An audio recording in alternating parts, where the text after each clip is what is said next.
The monitors flatlined, his body went cold. Everyone assumed he was gone until moments before being moved his hand twitched. The nurse screamed, and just before slipping away forever he gasped one name, a name no one expected. What followed turned a grieving daughter into a hunter of truth and tore open secrets meant to stay buried. Zoka ran into the hospital's ICU, her heart pounding like a drum. Her face was wet with tears and her voice shook as she begged the nurses, "Please, just one more minute. Please let me see him." They hesitated but then stepped aside. She walked slowly to her father's bedside. Obey, once full of life and laughter, now lay still, hooked to machines that beeped and blinked. The doctors had already told her he wasn't going to make it. They said the brain injury from the robbery was too serious. He hadn't woken up since they brought him in. Zoka gently took his cold hand in hers. Her fingers trembled as she gripped it tighter. "Papa," she whispered, tears falling onto the bed. "I'm so sorry I wasn't there. I should have come sooner. I should have done more." Her voice cracked and she pressed her forehead to his hand, hoping for a miracle, just a sign, anything. But suddenly the monitor made a long flat sound. The green line stopped moving. A nurse walked in and checked the screen, then slowly turned to the others. Time of death 3:42 p.m. The words hit Zoka like a slap. Her knees gave way and she collapsed beside the bed, crying so hard she could barely breathe. It felt like the world had stopped. Her father hero was gone. Just like that. The pain in her chest was sharp and deep. Nothing felt real, nothing made sense. She kept holding his hand as if she held on tight enough he might come back, but he didn't. And in that cold, quiet room Zoka's heart broke into 1,000 pieces. The room was quiet, filled with the heavy silence that comes after someone dies. The nurses had covered Obafemi's body with a white sheet. They were moving slowly, getting ready to take him to the morgue. Zoka sat in the corner, her eyes swollen from crying, still clutching the hand of the man she had just lost. Her world felt like it had ended. Then out of nowhere something happened. Bami's hand twitched. At first no one noticed, but then his fingers moved again, stronger this time. One of the nurses gasped and dropped the clipboard in her hand. "He moved!" she shouted. The room suddenly filled with panic and shock. Another nurse rushed out to call the doctor. Zoka jumped up, frozen in place, staring at her father's body in disbelief. Then his chest lifted. He was breathing barely, but he was. His eyes opened slowly, weak and heavy. They looked around the room as searching for something or someone. Zoka leaned and holding his hand again, her heart racing. "Papa, can you hear me?" Bami didn't answer right away. His lips moved slightly. He was struggling. His face was pale and every breath sounded like it hurt. Then with all the strength he had left he whispered one name, just one word that changed everything. "Lama." Zoka froze. He looked at her with pain in his eyes. "It was Lulama," he whispered again, barely a breath. His eyes welled up and then slowly they closed. This time he was really gone. No machines made noise, no more movement. Bami was dead for real, but he didn't leave in silence. He left with a name that would shake Zoka's world and start a journey no one was prepared for. Zoka sat on the hospital bench, her hands still shaking from what she had just witnessed. Her father's last breath still echoed in her ears, but what haunted her more was the name he whispered. Lulama. It wasn't just any name, it was a name from the past, a name filled with old secrets, a name she hadn't heard in years. Lulama had once been like an aunt to her, always around, smiling, laughing, bringing gifts. During holidays she was her mother's closest friend, more like a sister, and she was also Oberfemi's business partner back when her father owned a rising pharmaceutical company. Then suddenly one day everything collapsed. The company shut down, her father lost everything, and Lulama, she vanished. No goodbye, no explanation, just disappeared like smoke. As Zoka sat alone, pieces of her memory started to come back. Conversations she had overheard as a child, the way her mother would quickly change the subject whenever Lulama's name was mentioned, the sadness in her father's eyes whenever the past was brought up. Zoka had always believed what she was told, that it was just a failed business and that Lulama moved abroad, but now hearing that name come from her dying father's lips, she wasn't so sure anymore. Why would he say that? Why, with his final breath, what did Lama do? Zoka's heart filled with questions and a strange new anger. Could it be that her father didn't die because of a robbery? Could it be that someone planned this, that it was murder? She knew she had to find out the truth. The next day she skipped work and went straight to her father's old study. Dust covered everything, the desk, the books, the boxes, untouched for years. She started going through files, pictures, anything that could help her understand. Every page she flipped felt like a step deeper into a mystery that had been hidden too long. Her father deserved justice, and Zoka was ready to dig up whatever it took. One thing was now clear: Lulama wasn't gone. She was hiding, and Zoka was going to find her. Zoka stood quietly in her late father's old office. The room was dusty and cold, just like the memories it held. Cobwebs covered the corners, and the air smelled of forgotten times. This was where her father once built dreams, where ideas turned into business, and where Everything began before it all fell apart. She ran her fingers over the wooden desk trying to feel closer to him. Then her eyes landed on a drawer that was different from the rest. It was locked. Her heart beat faster. She searched around and finally found a small key hidden behind a stack of old papers. Hands shaking, she unlocked the drawer and slowly pulled it open. Inside was a pile of old letters, files, and something wrapped in a faded cloth. Zoka sat down and carefully opened everything one by one. She read through the letters. Some were personal notes between her father and someone named Lulama. They talked about big business moves, risks, and dreams of growing their pharmaceutical company. But then the letters changed. They started to sound tense, like there was trouble between them, arguments about money, about betrayal, about someone breaking promises. Among the papers she found an old photo. It showed her father, Obaf Femi, standing proudly beside Lulu Lama. Behind them was a huge mansion, rich and beautiful. They looked happy, like partners who had made it to the top together. But behind the photo frame, Zoka felt something hard taped to the back. She peeled it off and found a folded, torn document. She opened it slowly. The title read, Emergency Buyout Agreement, Witness S. Malifa. Zoka's eyes widened. What was this? Why was it hidden? Why was the paper torn? And most importantly, who was Malef? This name, this paper, this photo, they were all clues leading her somewhere deeper into the truth. Her father's death wasn't just a sad accident. It was tied to secrets, to lies, to something much bigger. And now the trail had begun. Zoka didn't stop searching. The name S. Malef stayed in her mind like an unsolved riddle. After days of digging through old phone books, making calls, and asking questions online, she finally found him. Co. Malef, a retired accountant living in a quiet, remote town far from the city. The place was peaceful, surrounded by hills and trees, but Zoka's heart was full of noise and questions. She knocked on his old wooden door and an elderly man opened it. Surprised to see a young woman with tired eyes and trembling hands. Are you Yusef?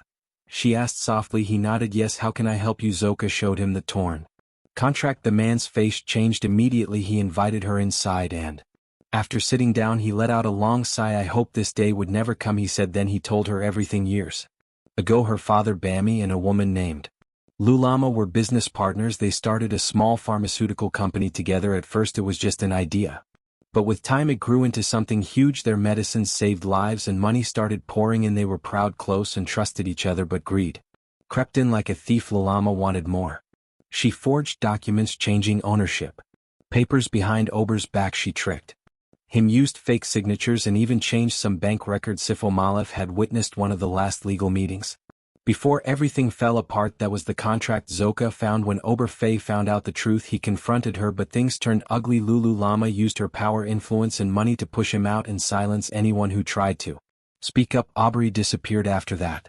For years no one heard from him. People thought he had left the country, but instead he was hiding, living a quiet life as a mechanic, ashamed, heartbroken, and afraid for his life. Zoka sat there, stunned, her eyes filled with tears. Her father hadn't failed. He had been betrayed. In Lulama she had stolen everything. But now Zoka knew the truth, and she wouldn't stop until everyone else knew it too. Zoka came home with her heart pounding. The truth she had just heard from Mr. Malf was too heavy to carry alone. She needed more answers, and the only person who might have them was her mother, Thando. Zoka found her mother sitting in the kitchen quietly peeling vegetables. She stood there for a moment watching her, then said, Mama, we need to talk now.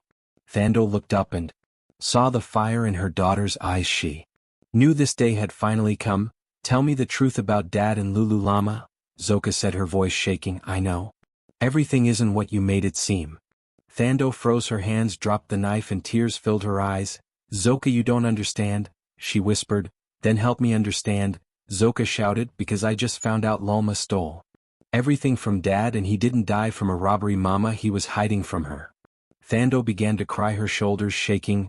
Lama wasn't just my friend, she finally said. She was my cousin, and before I married your father they were together. He loved her. Once I always knew something was off, even after they said they ended things. When the business collapsed I saw how broken your father became, but he never told me the full story. He said it was too dangerous for me and for you. Zoka's heart hurt. You knew something and you said nothing all these years. I was trying to protect you. Thano cried. I thought if we stayed quiet, if we moved on, maybe we could have peace. Zoka looked at her mother with pain and anger. But he died without justice. He died carrying secrets that ruined him, and now I have to clean up the mess everyone left behind. Thando wiped her tears slowly. I'm sorry, she whispered. I thought I was doing the right thing, but Zoka had made up her mind. I'm not staying quiet like you did. Lulama has to pay, and I won't stop until she does. One quiet afternoon, Zoka was sitting by the window lost in thought when a fancy envelope arrived at the house. It was cream-colored with gold designs, the kind used for special occasions. Curious, she opened it and her heart skipped a beat. It was a wedding invitation. Lulama was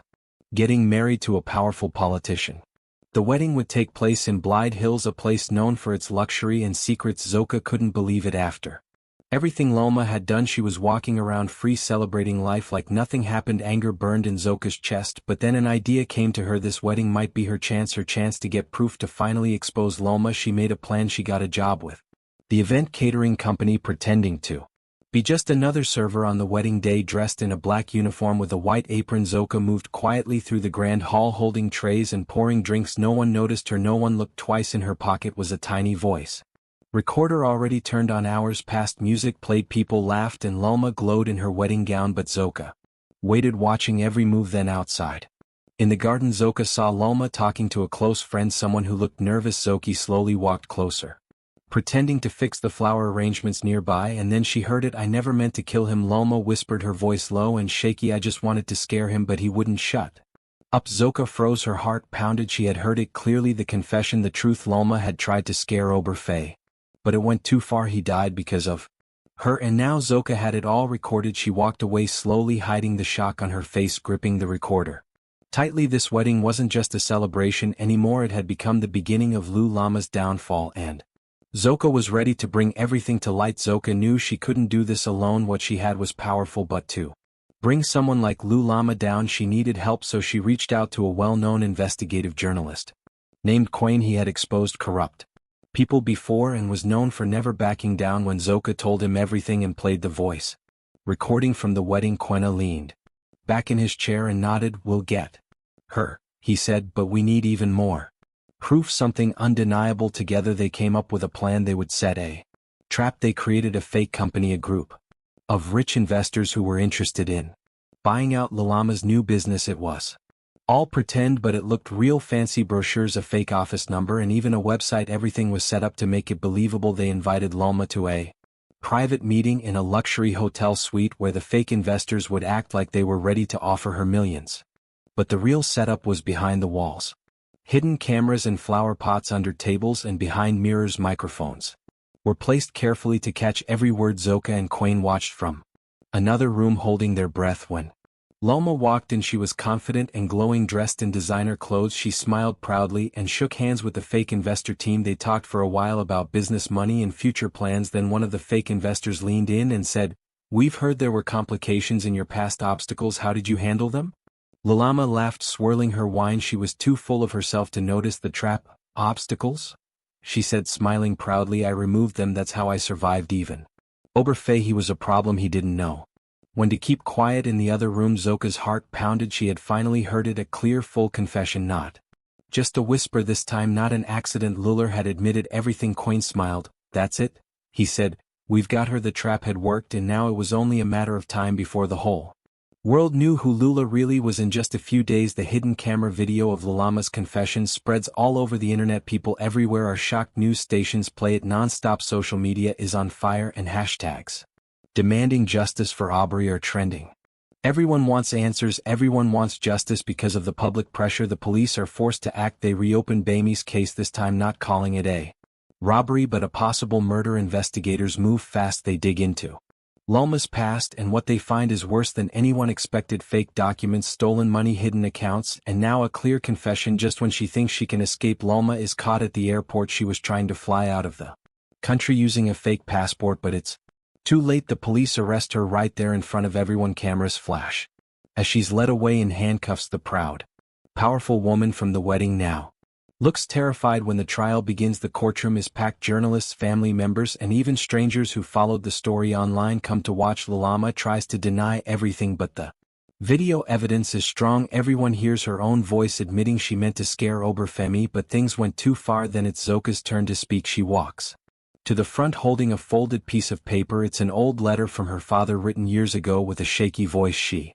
Reads it out loud. Even when I am silenced, truth will find its voice through you. The courtroom goes silent, people begin to cry, even the judge pauses for a moment, clearly moved. Finally the sentence is given. Lular is found guilty. She's going to prison for a long time. Zoka stands strong, tears in her eyes, knowing that her father's voice was finally heard through her. Truth had won, justice had come. Zoka stands quietly in front of her father's grave, the morning sun casting a soft light on the headstone. In her hands she holds the torn contract, now cleared and restored.